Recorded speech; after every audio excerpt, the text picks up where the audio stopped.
Good morning बच्चों, आज हम करने जा रहे हैं आपकी worksheet number 79 subject science class 10th हमारी डेट 29 जनवरी के लिए। तो चलिए स्टार्ट करते हैं। आज का हमें जो हमारी जो वर्कशीट है उसमें हमारे जो चैप्टर नंबर 2 है एसिड्स बेसिस एंड सॉल्ट्स, उसके असर्शन एंड रीजन टाइप के क्वेश्चंस करने हैं। असर्शन और रीजन टाइप क्या होता है, मतलब देखो असर्शन क्या होता है, एक सिंपल स्टेटमेंट होती है जिसमें कोई ना कोई फैक्ट या ओपिनियन लिखा होता है, लेकिन वो जरूरी नहीं होता कि वो सच ही हो। ठीक है, एक फैक्ट लिखा होता है।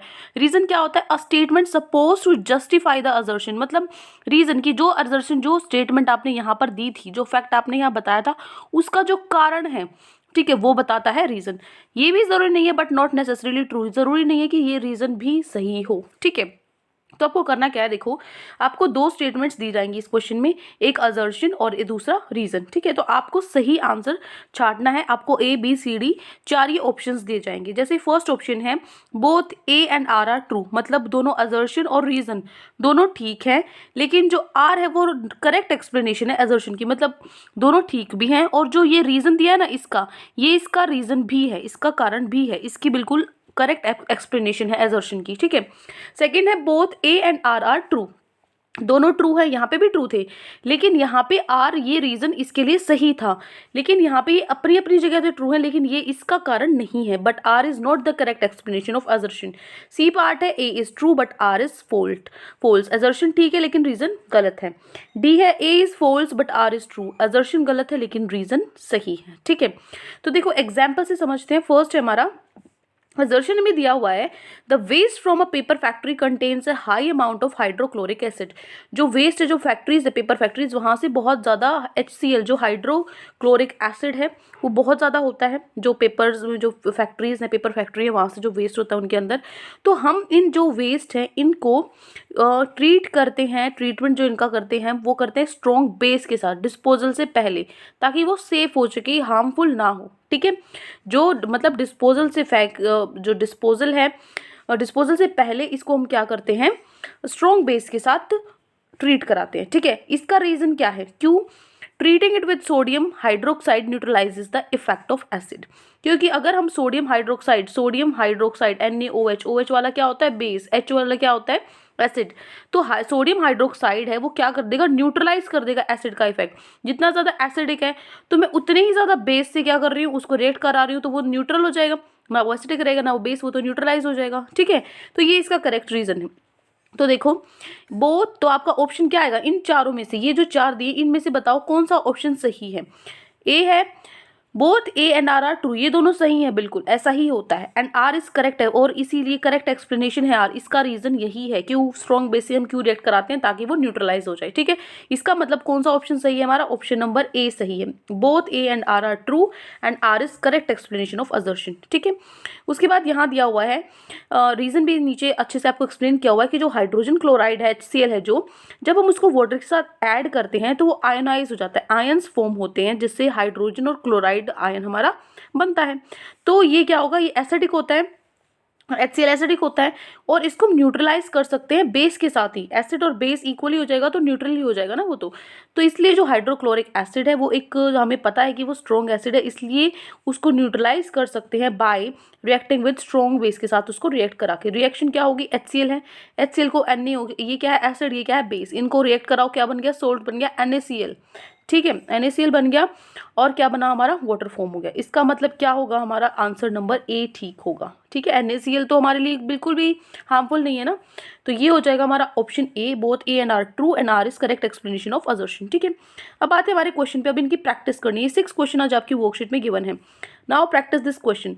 तो फर्स्ट है आपका the acid must always be added slowly to water with constant stirring, कि जो एसिड है वो वाटर के साथ हमें उसके अंदर थोड़ा थोड़ा स्लोली डालते रहना चाहिए, और साथ साथ उसको घुमाते रहना चाहिए, स्टीयर मतलब हिलाना। ठीक है, तो देखो ये वाला क्वेश्चन मैंने आपको जब मैंने आपकी क्लास ली थी, जो साइंस का हमने सेकंड चैप्टर किया है, मैंने आपको बोर्ड पे चैप्टर समझाया था, तो मैंने ये आपको अच्छे से एक्सप्लेन किया था कि एसिड के अंदर क्यों पानी के अंदर एसिड डालना चाहिए, क्या या एसिड के अंदर पानी डालना चाहिए, और कितना डालना चाहिए और क्यों नहीं डालना चाहिए। ठीक है, ये सारी चीज़ें मैंने आपको वहाँ पे बताई थी।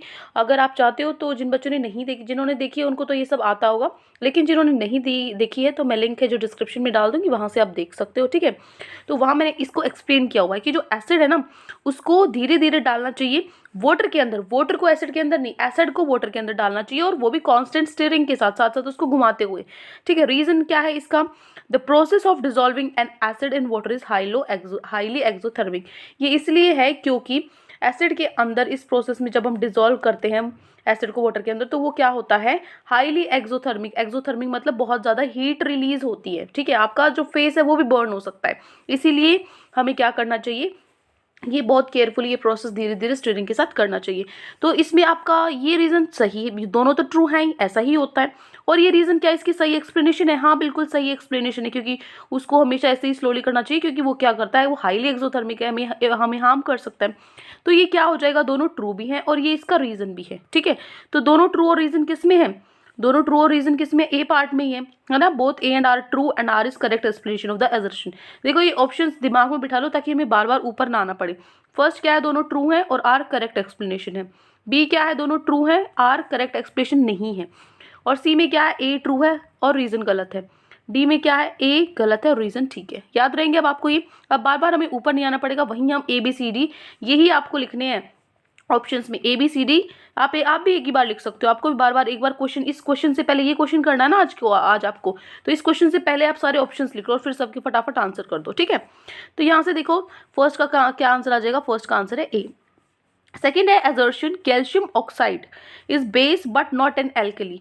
जो कैल्शियम ऑक्साइड है वो बेस है लेकिन एल्कली नहीं है। ठीक है, ये ठीक है, हाँ ये ठीक है, बताओ। और इसका जो रीजन है वो दिया है, calcium oxide is insoluble in water, क्योंकि जो कैल्शियम ऑक्साइड है वो वाटर के अंदर इनसॉल्युबल है, घुलती नहीं। ये तो इसका कोई रीजन नहीं है। ठीक है, तो हमारा जो ऑप्शन सी है वो ठीक होगा, क्योंकि जो ये फर्स्ट असर्शन तो ठीक है, ठीक है, लेकिन जो आर है हमारा, calcium oxide is insoluble in water, ये गलत है। ठीक है, तो सेकंड का आ जाएगा सी। थर्ड है assertion, there is no change in the colour of litmus paper when brought in contact with distilled water. कोई भी जो कलर है लिटमस पेपर का चेंज नहीं होता है जब हम उसको लेकर जाते हैं डिस्टिल्ड वाटर के पास। ठीक है, लिटमस पेपर को जब डिस्टिल्ड वाटर के कांटेक्ट में लेके जाते हैं तो उसका कोई कलर नहीं चेंज होता। इसका रीजन क्या है, क्या कारण है? Litmus paper is used to find whether a solution is acidic और बेसिक, क्योंकि जो लिटमस पेपर है उससे ही पता लगता है कि जो हमारा ये सॉल्यूशन है वो एसिडिक है या बेसिक है। तो देखो ठीक तो है, लिटमस पेपर से ही सच में हमें पता लगता है कि वो एसिडिक है या बेस है।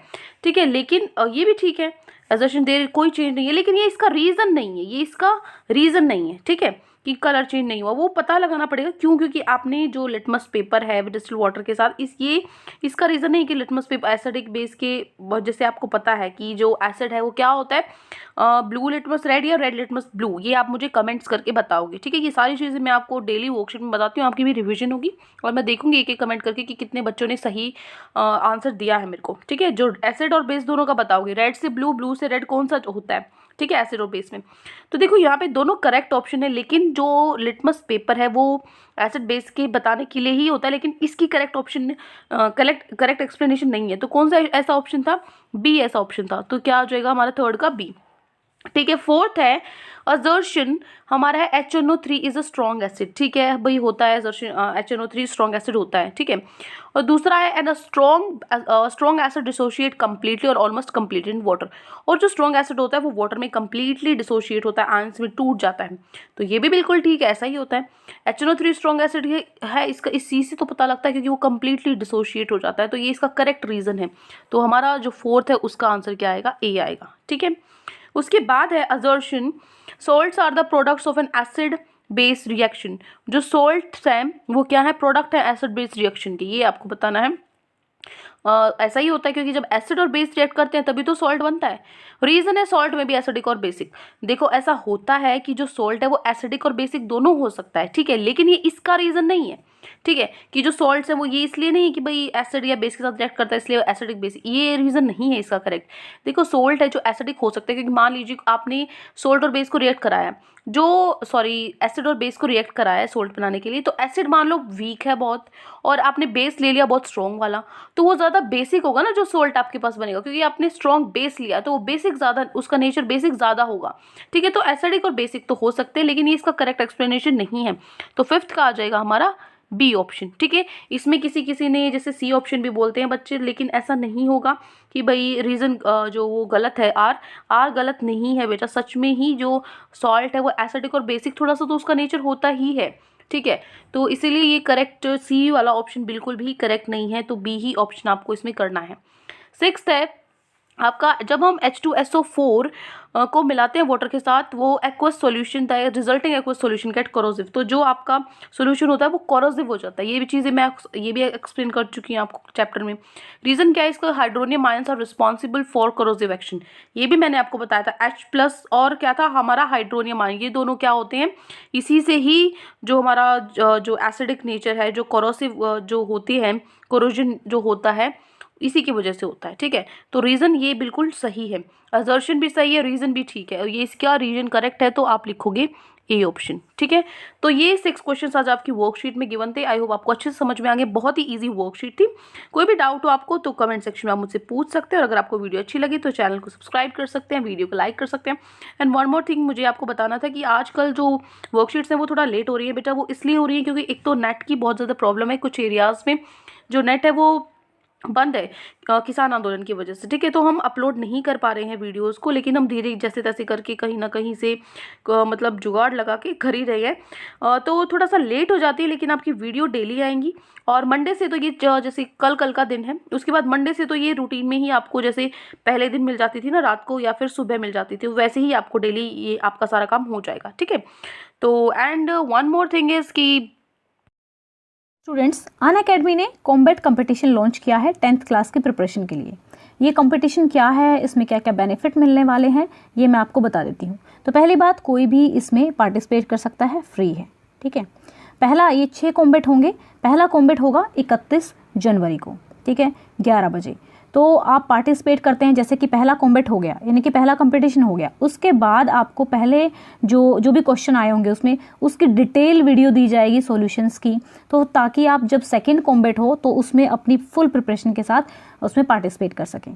तो जैसे ही अगर आप रैंक में आ जाते हो तो आपको प्लस सब्सक्रिप्शन मिलेगा इनका, ठीक है।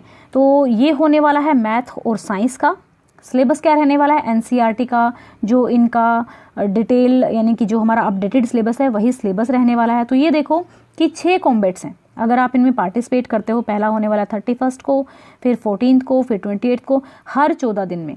तो भाई पहली कॉम्बैट में मान लो अगर आप उतना अच्छा रैंक नहीं लेकर आ पाए, क्योंकि आपका रैंक भी दिखाया जाएगा, आपको दिखाया जाएगा कि आप कहाँ पर लैग कर रहे हो, तो डिटेल वीडियो दी जाएगी, तो सेकंड में आप ट्राई कर सकते हो, है ना। एक तो ये चीज़ होगी, दूसरा अपने ही क्लास के बच्चों के साथ जब compete करोगे तो और ज़्यादा पढ़ने का मन करेगा कि भाई नेक्स्ट में मैं अच्छे से लेकर आऊँगा, ठीक है।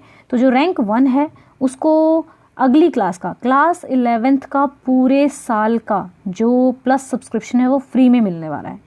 फिर रैंक 2 को 6 महीने का, रैंक 3 को भी 6 महीने का, और जिनका 4 रैंक से लेके 50 रैंक तक रहने वाला है, 4 से 50 तक, ठीक है, कम से कम 50 में तो आ ही सकते हो, ठीक है। 1 महीने का पूरा 11th क्लास का सब्सक्रिप्शन फ्री में मिलने वाला है, ठीक है। और भी कई सारे एक्साइटिंग प्राइजेस रहने वाले हैं इस चीज़ में। और जो ये अनअकैडमी है, सबसे अच्छी चीज़ जो मुझे लगी, चलो प्राइजेस तो एक डिफरेंट चीज़ है, कोई बात नहीं, वो तो चलो फर्स्ट 50 को मिलने वाला है, लेकिन इस कंपटीशन में जब हम पार्टिसिपेट करेंगे ना, तो एक तो हमारा जब रैंक आएगा तो हमें थोड़ा और मन करेगा पढ़ने का, और पूरे सिलेबस में से होगा तो एक तरह से हमारा सिलेबस रिवाइज हो जाएगा, प्रैक्टिस हो जाएगी, और हम प्राइजेस विन करेंगे, वो तो एक अलग ही बात है। हमारी जो 10th क्लास के एग्ज़ाम की जो प्रैक्टिस है, क्योंकि इसमें प्रीवियस ईयर बेस्ड क्वेश्चंस भी होंगे, वो भी आप देख सकते हैं। तो मेन क्या है इसका फंडा, रिवाइज, प्रैक्टिस और विन। रिवाइज करो, प्रैक्टिस करो और जीत जाओ। आपका स्कोर दिखाया जाएगा, लीडर बोर्ड पे आपकी रैंकिंग दिखाई जाएगी, रेटिंग दिखाई जाएगी, ठीक है। एंड आपको कहाँ कहाँ पे इम्प्रूव करना है, climb through the ranks and earn the badge of honour. तो इस तरीके से आप बैच ऑफ ऑनर जीत सकते हैं। तो काफ़ी अच्छा एक तरह से कंपटीशन है, आप पार्टिसिपेट कीजिए, आपका कुछ लगने वाला नहीं है। एनरोल करना है, एनरोल करने के लिए जो लिंक है वो हमेशा मैं डिस्क्रिप्शन में डालती हूँ, तो डिस्क्रिप्शन में दिया हुआ है। अब आपको कोड यूज़ करना है, कोड आपको पता ही क्या यूज़ करना है, पूर्णिमा 10 कोड आप यूज़ करेंगे, ठीक है। पूर्णिमा 10 कोड आपको यूज़ करना है इसमें पार्टिसिपेट करने के लिए। ओके बच्चों, तो ये थी इन्फॉर्मेशन, आप लोग पार्टिसिपेट कर सकते हैं और इसमें 40 मिनट का एक्सपीरियंस रहने वाला है, 30 सुपर क्वेश्चन रहने वाले हैं, 6 कॉम्बेट रहेंगे, हर कॉम्बेट के बाद एक डिटेल वीडियो सॉल्यूशन रहने वाला है, इंग्लिश और हिंदी दोनों लैंग्वेज में होने वाला है, नेगेटिव स्कोरिंग होगा। तो मैं ये आपको डिटेल में मैंने आप लोगों को बता दिया है। अगर आप पार्टिसिपेट करना चाहते हैं तो ज़रूर पार्टिसिपेट कीजिए और कोड यूज़ कीजिए पूर्णिमा 10, ठीक है। इससे हमारी जब भी हम किसी कंपटीशन में पार्टिसिपेट करते हैं तो हमारी जो प्रिपरेशन होती है वही इम्प्रूव होती है। ओके, आई होप सो कि आपको हमारा पढ़ाने का तरीका अच्छा लगता होगा, तो सब्सक्राइब कीजिएगा। Thank you, have a nice day, may God bless you.